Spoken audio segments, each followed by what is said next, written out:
Yes, mbaniriza akadde kano muli mutya mwenna aba following Fad TV nembebaza nembagamba nti mwakola kyamaanyi nnyo okubanga mwasubscribinga ne munyiga ne kale bagita Fad TV abasinga mwerabira Kasumba Juma abasinga mukyamujjukira ebya Kasumba Juma bizemo kubanga bitujjira ono government internal affairs bavudde nga basaba government y'eggwanga erya Saudi Arabia okubanga munnange ebayambe bawo omwana ono oba sekyo atisikuba mu deporting ebu deportings abula government y'eggwanga erya Saudi Arabia ekyaganye jjukira segwe ogusoose n'omwaka oguwedde ogwa 2024 era government yavaayo ng'esaba government ey'eggwanga erya Saudi Arabia wabula yagaana Mama Finda y'omu ku abaali bakwataganye ne ministry ya internal affairs okulabika nga bakola ki okulabika nga baleetera Kasumba Juma okubanga akomezebwawo naye ensonga zikyagaanye zagudde butaka ono akyaliyo mu kkomera kyokka nze kinewunyisa ku basajja bano abawalabu omuntu bagamba nti bagenda kumutta mama wa Kasumba Juma ye yabipowa yagamba bamumutte mumpe ebisigalira bye kyokka bamuteeseeyo ali mu kkomera ali eyo atudde tebamutwala mu kooti muwozesa bamutuuzizzeeyo n'okumudipotinga bakugaanye kati abasinga beebuuza kati baagala ki kyokka bebeesoma nti bagenda kumutta ebbanga kati litambuliridde ddala kubanga teri yali amanyi tunatuka guno omwaka ogwa 2025 mu guno mwezi gwa April nga Kasumba Juma akyaliwo kubanga mama wa Kasumba Juma ye yavaayo nga agamba nti omwana wange omwa musazeewo kumutta kale mumpe ebisigalira bye Kasumba Juma omwaka oguwedde nga gugwako mu mwezi gwa November yalikodinga vidiyo ng'alaajana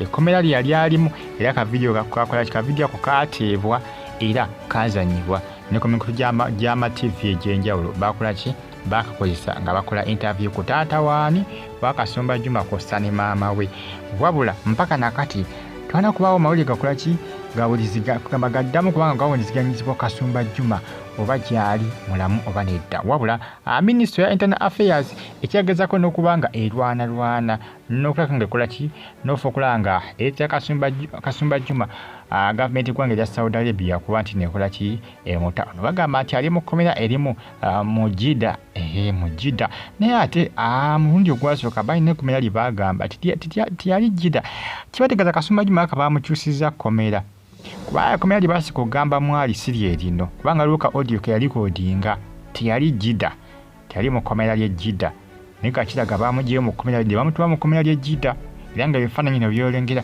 bimu ku bifaananyi eby'ekkomera erya mu Jidda wali Saudi Arabia Kasumba Juma bano abasajja babala kaki kubanga tebaagala mu deportinga ate ng'ebiseera ebisinga oluusi kugamba option ziba ndowooza nga 3 ku bantu abayingiza ebiragalalagala engeri gyebakangavvulamu okumudipotinga okumutisa akalabba oba okumukubisa amasannyalaze kumutuza akatebe k'amasannyalaze bakola ki ne bamutta tewali kimu kye baakozeeko ku ebyo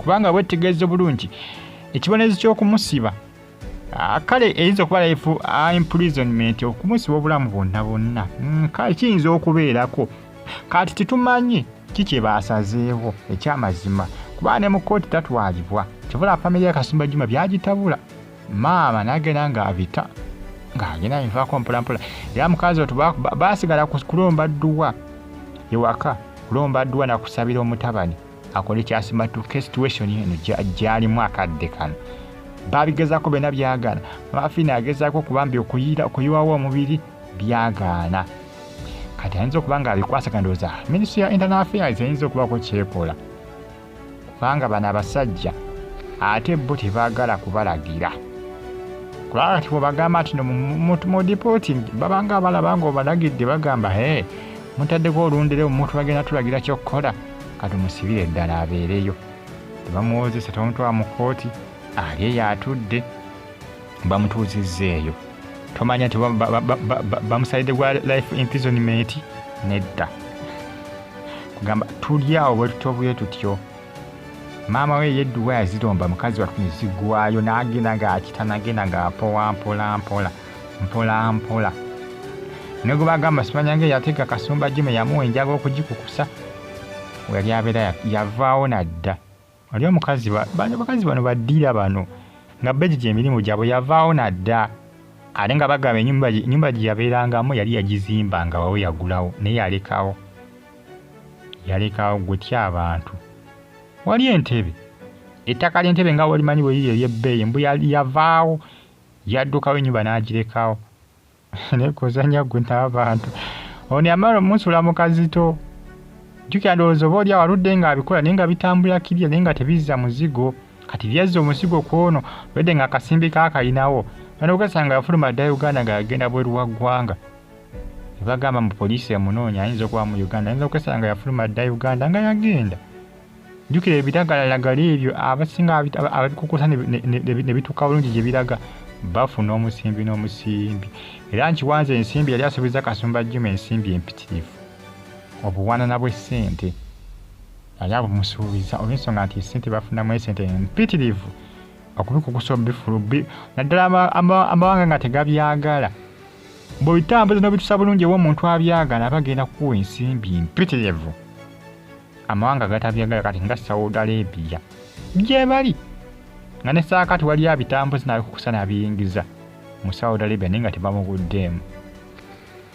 Kubanga Saudi Arabia ne bwetekawo obukumyi bwenkana butya eri eriyo abagiyingiza gye bali abali mu makomera n'eri abagiyingiza. Lwakubanga tebalina kugwamu naye bakugwamu bwe bati mu ttaano zaabwe batugeka pa oba owedde. Kakati Kasumba Juma akyali omusajja watu. Maama we ye yapowa mukazi wattu, yapowa yawanika. Abasajja bagaanye okubanga bakola kibamudipootinga. Tebannassawo nti life imprisonment kubanga singa badde basawo life imprisonment maama we abadde yandibadde yapowa ddala ng'akivaako kuba baba bagenze kumusiba mayisa bulamu bwonna oyo oba omusiibudde. Okumuta tebanyaba kumuteeka katebe k'amasannyalaze ne kalaba nga bwe baagamba. Okumudipootinga nakwo kubalemye. Kati bamuteekerateekera mukolera ki? Kyebateekerateekera okubanga bakola kibakola Kasumba Juma.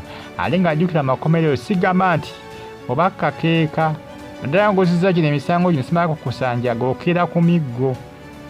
Mb'okera ku miggo eriyo okukalakata emiggo, eriyo okukukereza ku ntandaalo miggo. Kyategeeza Kasumba Juma musajja wattu gy'ali otali mirembe.